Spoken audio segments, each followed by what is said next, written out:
কি যাবে না, এই আমলগুলা করা যাবে কি যাবে না একটু চিন্তা করতে হবে, ঠিক কিনা? কিন্তু আমাদের দেশের মানুষের সামনে যখন কোরআন সুন্নাহ দিয়ে কোনো আলোচনা করা হয় অথবা কোরআন সুন্নাহ ভিত্তিক কোনো একটা যে কথাটা আপনি সারা জীবন শুনেন নাই এরকম কোনো কথা কোরআন এবং সহিহ হাদিস থেকেও দেখানো হলে কিছু মানুষ বলে যে বাপ দাদারা করে এসেছে, সারা জীবন ধরে দেখেছি বাপ দাদারা একরকম বলে এসেছে, এখন দেখতেছি অমুক ভাই উল্টা বলতেছে, নতুন কথা বলতেছে, অমুক বক্তা নতুন কথা বলতেছে। বাপ দাদারা কি ভুল করেছিল নাকি?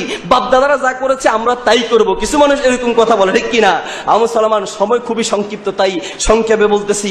সূরা বাকারা 170 নম্বর আয়াত, সূরা মায়েদার 104 নম্বর আয়াত, সূরা লোকমানের 21 নম্বর আয়াত এবং সূরা আম্বিয়ার 53 নম্বর আয়াতের ভিতরে আল্লাহ বলেন, এই পৃথিবীতে যখনই হককে সামনে তুলে ধরা হয় তখনই বাপ দাদাদের দলিল দেয়। এটা কোনো মুসলমানের চরিত্র নয়, বাপ দাদাদের দলিল দিয়ে হক থেকে দূরে থাকা এটা মুশরিকদের চরিত্র, কোন মুসলমানদের চরিত্র নয়। সূরা আম্বিয়ার 53 নম্বর আয়াতের ভিতরে আল্লাহ বলেন, ক্বালা লি আবিহি ওয়া কওমিহি মা হাযিহি তামাসিলুল্লাতী আনতুম লাহা আকিফুন। ইব্রাহিম আলাইহিস সালাম তার সম্প্রদায়ের লোকদেরকে বলেছিল যে তোমরা কেন এই মূর্তি পূজা করতেছো, মূর্তির সামনে কেন মাথা নত করতেছো, মূর্তিকে কেন অবিচল ভাবে ধরে আছো, আকিফুন কেন অবিচল ভাবে ধরে আছো?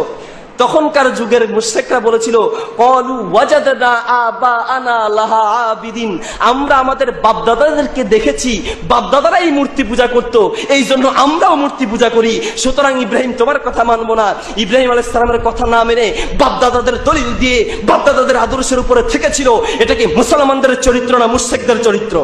মুশরিকদের চরিত্র। সুতরাং